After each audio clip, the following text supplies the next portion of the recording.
Well, welcome to this video, and I'm very, very pleased this morning to welcome Mr. Russell Broadbent, who is a Member of Parliament in Australia.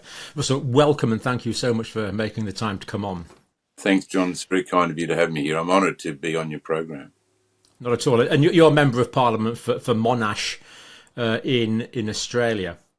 Now, what we want to talk about, first of all, if it's okay with you, is the letters that you've written to a certain Mr. Anthony Albanese, not well known in the UK, but is the Prime Minister of Australia. Now, you wrote to him on the 20th of September, and there was a report that you highlighted there from from a Canadian scientist called Dr. David Speaker. What prompted you to send samples to Canada, and what samples did you send? Well, of course, I didn't send anything. The report was drawn to my attention that samples from Australia had been sent and tested, and then the basis of that report, nobody could read the report or the reports about the report and not say what's going on here. This is serious because it could affect the whole nation, the health and well-being of the whole nation. So it would be automatic for me to say, Prime Minister, here is a report. Please consider it. Therefore, and I had a lot of help. Barrister Julian Gillespie helped me frame the letter, and the second letter that had all the science behind it as well. So we didn't give the Prime Minister nothing to go on, just, hey, what about this report? What about responding to it? This was a serious letter from a Member of Parliament to a Prime Minister over contaminated DNA issue out of David Speaker's report. Mm-hmm. So RNA-based vaccines were sent to Canada. They were analysed in the laboratories under Dr. Speaker's control, and significant DNA contamination was found. And we are actually going to be talking to Dr. Speaker about that, who's going to tell us about the implications of finding DNA in the vaccines. And basically, it's not good. There's significant risks associated with that. And we also plan to talk to Professor Dalgleish as well. So it will be interesting to see what comes up. Because Professor Dalgleish's video to the Port Hedland Council that has gone around what the council did has gone around the world. And the efforts of Adrian McRae in that, but it was Professor Dalgleish's video that actually swayed the council. And the community was there to back up the councillors in the meeting. The room was packed. One of the councillors, two of the councillors are fully on board with these concerns, one being a nurse, another having just direct concerns. So it was a David Speakman, yes, but David and Goliath, a tiny council in far Western Australia, that is probably the mining capital of Australia, that little township, has sent shockwaves around the world.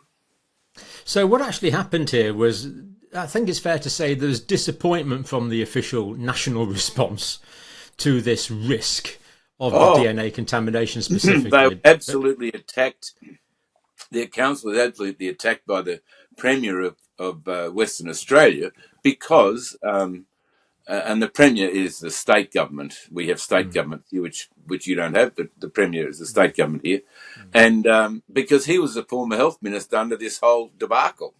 So he's absolutely attacked. Their conspiracy theories, they don't know what they're talking about. How dare they? They should be sticking to their knitting, he said. Roads, rubbish, and other things. Yeah, sounds a little patronising. For those of us that aren't fully up to speed, that Port Hedland. So my understanding is it's a relatively small town in Western Australia, and they were concerned about the mRNA contamination. And they have basically written to the doctors in their jurisdiction to say, talk to the patients about the potential risk so that patients can give informed consent. Is that basically what the council meeting decided? Adrian McRae, one of the councillors there, had seen my letter to the Prime Minister and the second letter to the Prime Minister. So they did a lot of work before they took it to council and said, now, here's what we're putting to the council on behalf of our community. We're all elected representatives, whether I'm a federal parliamentarian, state parliamentarian or local government, we all represent our communities. And if we see distress in our community, which we're seeing at the moment, and I don't know whether these vaccines have had neurological effect on the whole of the community that have been vaccinated, because, we have road rage over here we've never had. We have frustrations here we've never had. We have confrontations here. We've never had them before, not like this. You could say, well, it's cost of living pressure. It's interest rates. It's this. John, I put to you, there's something not right in the hen house. All variables need to be considered, and great move from Port Hedland there. Is the potential for this to cascade across other local councils in Australia? Oh yes, they have, in the process, they've written to another 537 councils across Australia. So each council will receive that correspondence and have to address it.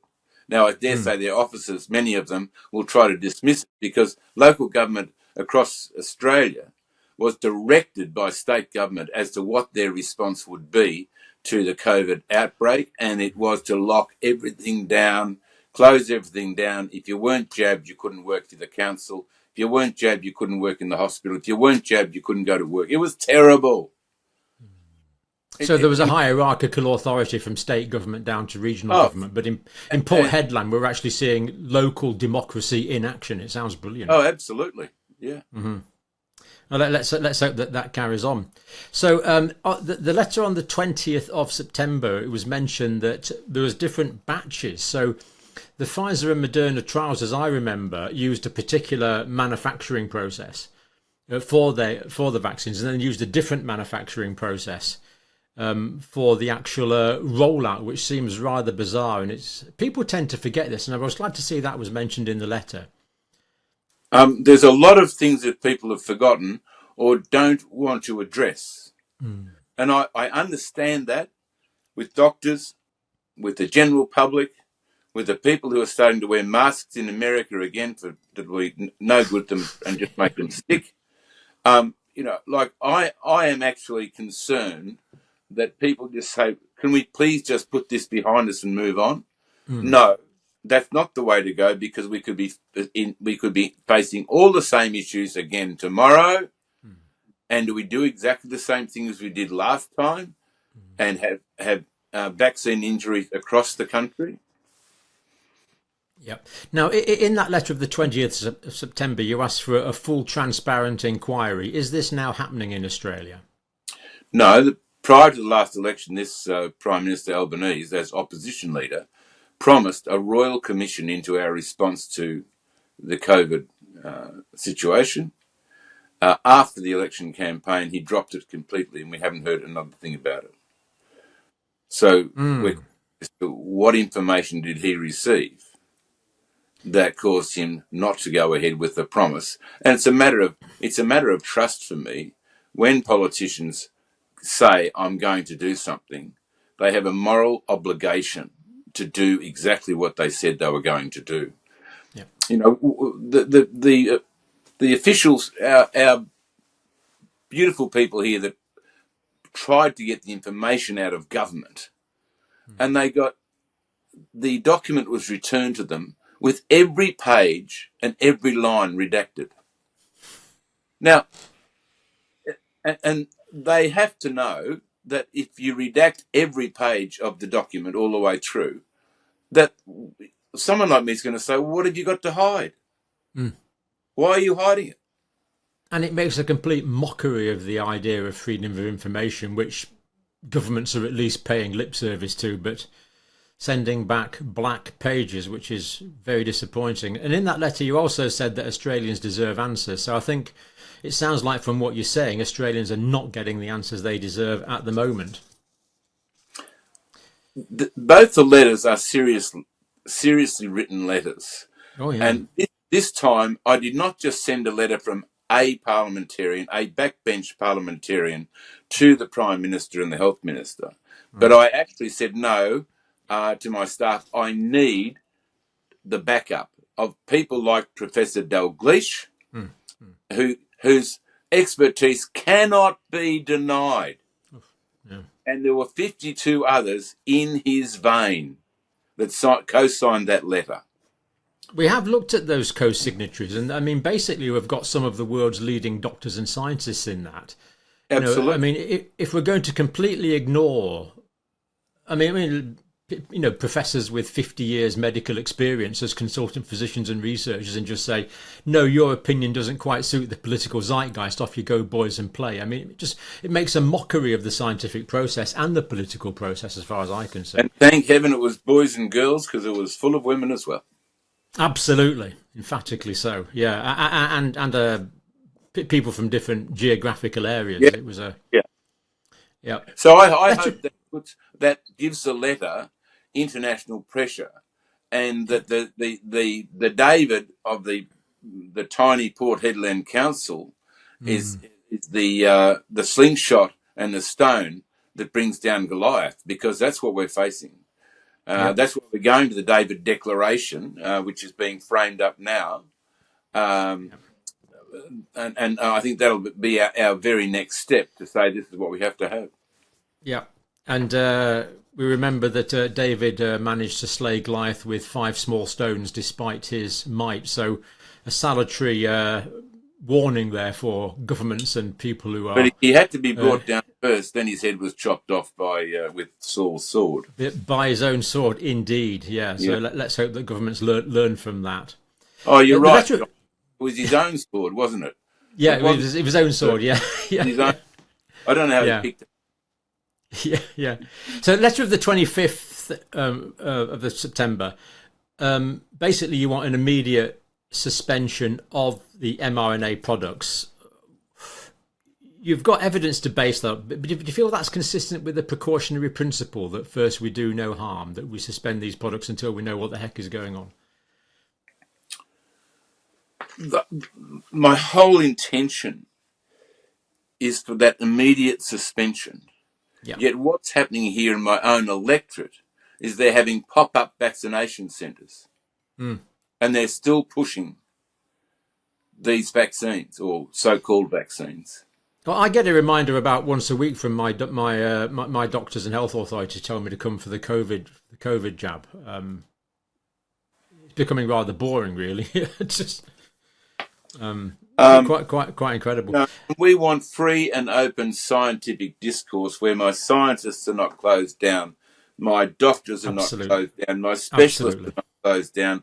They listen to someone like Angus Dalgleish, and I did an interview. I'm not used to being interviewed like this by you. I was interviewing, but I interviewed Dr. Dalgleish, Professor Dalgleish, and I've just got to say to you, even I was taken aback by the succinct way that he put it. But it just set me back on my chair to say, yes, I knew all that, but the way Professor Dalgleish put it really shocked me to the core. And on this channel, we've been privileged to interview some of the world's leading scientists and doctors, and the agreement is there. The governments continue to ignore this is just inexplicable by the information we have. It really makes you wonder if they have information we don't have access to. I'm not here to pat you on the back, but I do want to say this, that you have been a strength to a whole lot of us in Australia, that we know that we're not nuts. You're not nuts, absolutely not. I love Australia and I love Australians. It's a great country. Now, on the letter of the 25th, you actually compared the situation to thalidomide. What was you thinking there? Well, because there was a reaction to thalidomide that we're not getting here. And yet we could have a worse outcome. Look, every, as a doctor said to me the other day, every doctor in Australia knows the dangers of these NRMA vaccine. Have I got that correct? mRNA, messenger RNA. Messenger injections. Every doctor. Just call it genetic for short. Genetic for short. Genetic. Every doctor knows. Every specialist knows. They know. And if they choose to deny it, that's up to them. But they can't deny it. They haven't been told. The reason we send letters to prime ministers in the way that we have is because we will not allow them to get away with and say we were never told. Well, I mean, you've been writing to the Therapeutic Goods Administration in Australia, the regulatory body, I believe, since 2021, with reasoned, scientifically based warnings about these products. Absolutely, because I was sitting in my office in Warragul in Victoria, in Australia. In came a gynecologist, sat down in front of me and said, I'm leaving my practice today because I refuse to put these injections into my clients, into my patients. A GP came in, a local GP, said, I will not inject these into my patients. I've been fired from the clinic. And the third one was a retired GP who explained to me, Robin Stevenson had written a whole piece on it. She said, Russell, we are going to have an epidemic of the vaccinated, epidemic of the vaccinated if they continue to do this. And that was the basis. And that was in 2021. Yeah, 2021. 2021. Yeah. And so I asked the community then, is anybody having problems? And I was inundated from across the nation with people who were having problems then. Now, how can parliamentarians and doctors and others ignore what you and I have been seeing? Mm. It's incomprehensible. And, you know, it's so refreshing to hear politicians such as yourself and other people that we've talked to are actually standing up and advocating for the rights of their people, actually representing their people's health. But it's disappointing to say that that's refreshing, because that should be the norm. Of course. Everyone should be doing what you're doing. And you said, and yet people like you that are standing tall are the minority. It's very hard to understand. And we have been vilified beyond explanation. It's been incredible. They're daring to represent your constituents. They are, well, I'm representing my constituents across the nation now. You are, yeah. Across the nation. And I like to think that people are hearing us across the world, and we're forming a small army of people that politicians will not be able to ignore. Because you have to see, you know, it's broken my heart to see how damaged some people are. Yeah. And I mean, John, seriously, very badly disabled. And indeed, the ones that we don't see that are no longer with us. True. And when I raised the excess deaths in Australia, number one, I was dismissed. Number two, which made it worse, no one wanted to talk about it. It was a parliamentary speech. I put it up on YouTube and they took it down from YouTube because it didn't meet community standards. Well, it's in the Hansard for Australia for everybody to read exactly what I said. Yeah, indeed. So we're now, censored by YouTube. Sorry, go ahead, Russell. We're censored by YouTube. I find out that my government was interfering with YouTube and Facebook over this issue. My government, the government that I was a part of before they were rolled. I mean, they were interfering. It's unbelievable. Yeah, controlling the information stream and real threat to freedom of speech, which I want to come on to. But there's a question that the vaccines should have been authorised under the Biosecurities Act 2015. In the September the 25th letter, is the thinking there that these vaccines, because of their genetic component, should have had a different form of authorisation to the one they actually had? Yes, they're a genetically modified organism, so therefore you have to be registered if you're going to do that to your crops or bring it in the country. You're not allowed. Yet this whole but when it comes to health, we can do what we like. It's incredible. Going into Australia, you've got to make sure you don't have a bit of cheese sandwich left in your pocket, otherwise the sniffer dogs will come around. Australia is the strictest country by far that I've ever visited in terms of biosecurity. You're not allowed to have mud on your boots. You know, it's really, really strict, and justifiably so, because it's an island nation and you want to maintain biosecurity. But another biblical phrase comes to mind: straining out a gnat and swallowing a camel. It just seems. But common sense went out the window in this country in 2020 and across the world. and we believed everything we were told without questioning. And when Yeah. people like myself, and all I've done, John, all the way through, has questioned I've just questioned the narrative. And when they say to me things like, these injections saved millions of lives across the world, and I say, oh, where did you get that information from? They haven't. Well, it's counterfactual history, and it's based on modelling that many people consider to be absurd. Yeah. But it does suit a particular narrative, and it does suit a particular agenda to keep regurgitating that rather bizarre claim. Now, how's mainstream media reporting your activities in Australia? Is it free, open and unbiased? No, they don't report it. There's one newspaper in Queensland now that's starting to report it.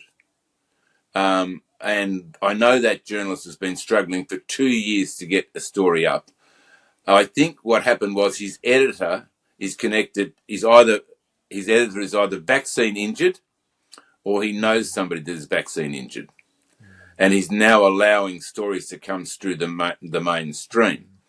But our really big papers, they're still not running it because they're complicit. Our ABC broadcasting, television, radio across the country, which is our BBC equivalent, really, isn't it? Our government-owned ABC. Yeah, they were absolutely on board, and I know one of their journalists was instructed not to step away from the narrative that they were given. Yeah, indeed, absolutely.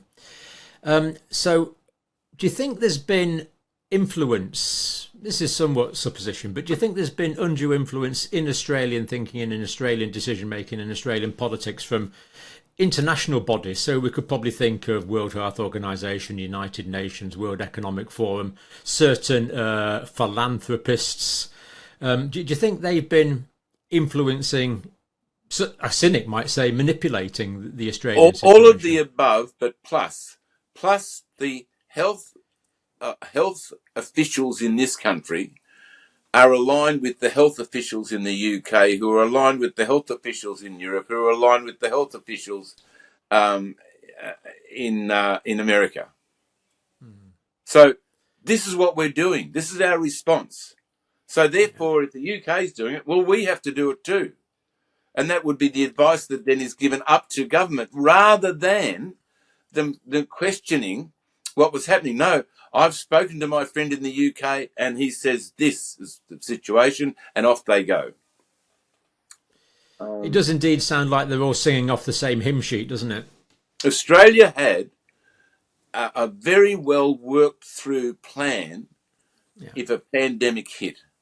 Yep. And it was thrown in the bin the first day, and not one of the protocols was followed.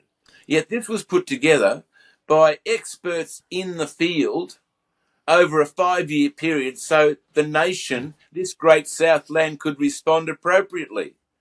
And it was just thrown away.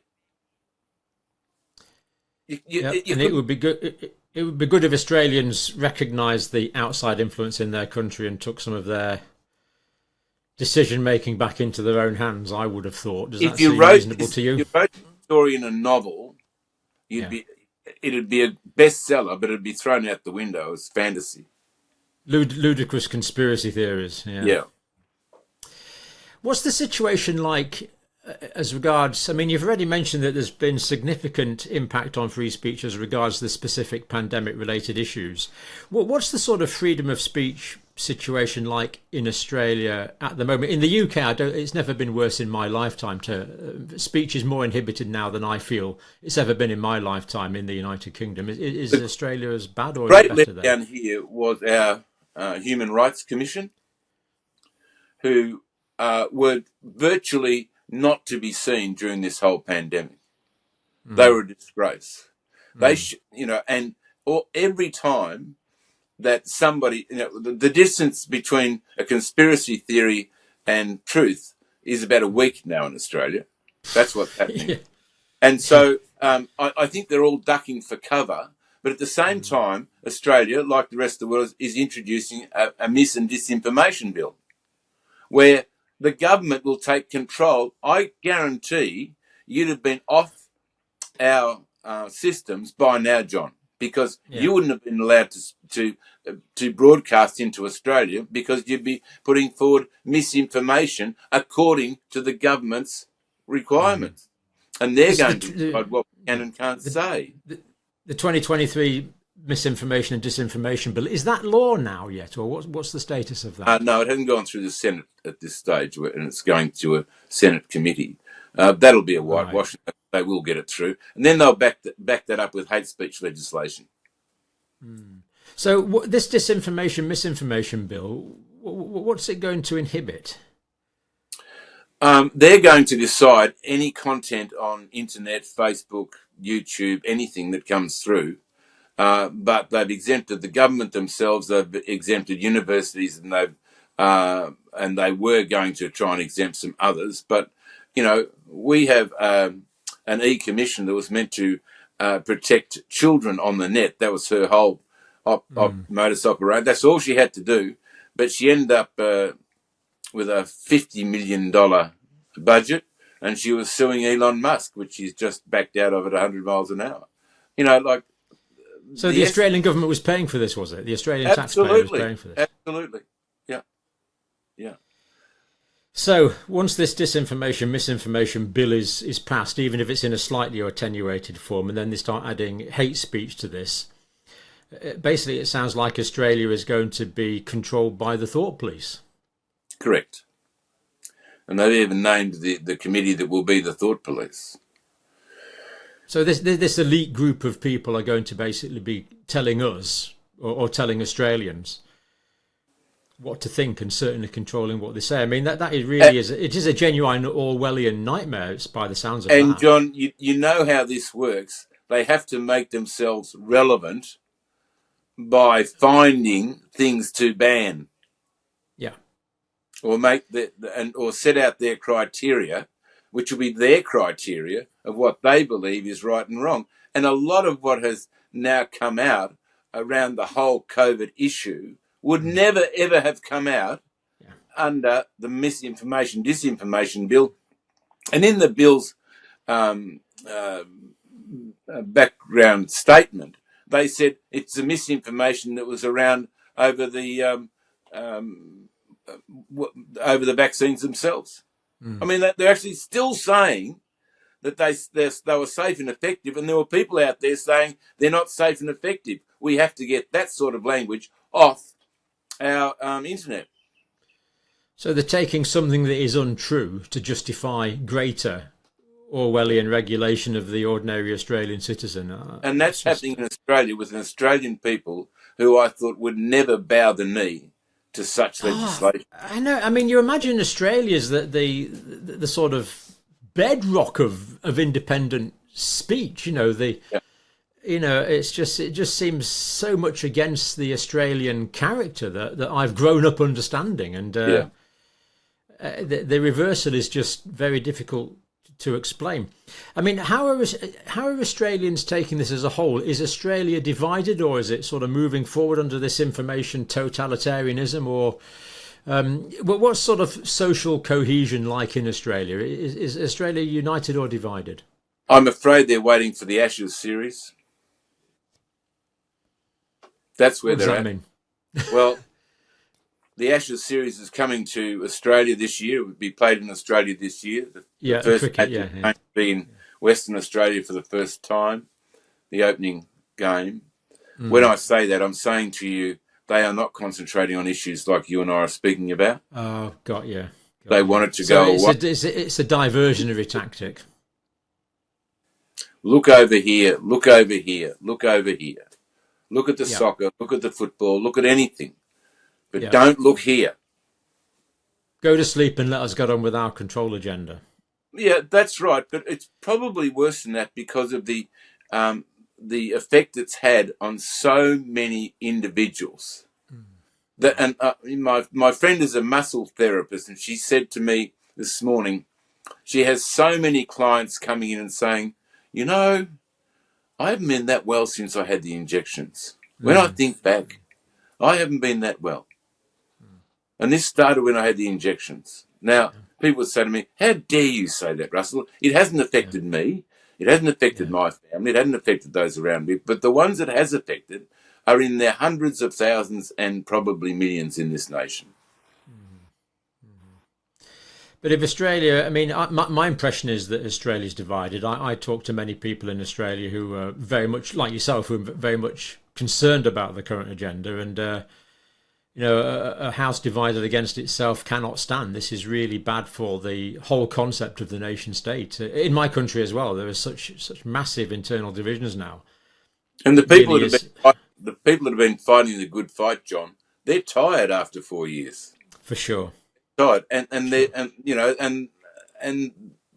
their hearts go out to the people who are vaccine injured, who are being absolutely ignored Yeah. by And their people elected have, representatives. yeah, and And their people have been doctors, attacked. Doctors have been struck off. yes, It's doctors who are at the top of their profession one day and yeah, seem to be dills the next. yeah. How can their peers say, hang on, John Campbell was fantastic last Friday, but on Monday he's a nutter? And doctors were saying that. I know that doctors are under pressure, like everybody else is, for their health, well-being, and they've got nothing else they do in life except being a doctor, and putting that under threat puts them in great fear. But at least we've had some really brave people out here who have said no. Who have not And obeyed orders, and we know that we know that obeying orders is not an excuse. I did this because I was told to. People have to accept individual moral responsibility for what they do, and indeed for what they don't do. I'm reminded of Martin Luther King, who said, "In the end, what we'll remember is not the screams of our enemies, but the silence of our friends." Yeah. Amen. Mr. Broadbent, thank you so much for that. Anytime you want to come back on and update us on the Australian situation, would be delighted to have you, of course. Is there anything else you wanted to add, or do you want to leave that there for today? I just think I'm very humbled that you had me on the program. We're fighting very hard here in Australia, and we're joining with our international colleagues wherever we can. Yeah. Because this is where we are united in one direction, and that is the health and well-being of our constituents, our friends, and our families. Yeah. And in Australia, you are not alone. There is an international group of people I am that not alone. understand and support this. Yeah. But for now, Mr. Broadbent, thank you very much indeed. Thank you.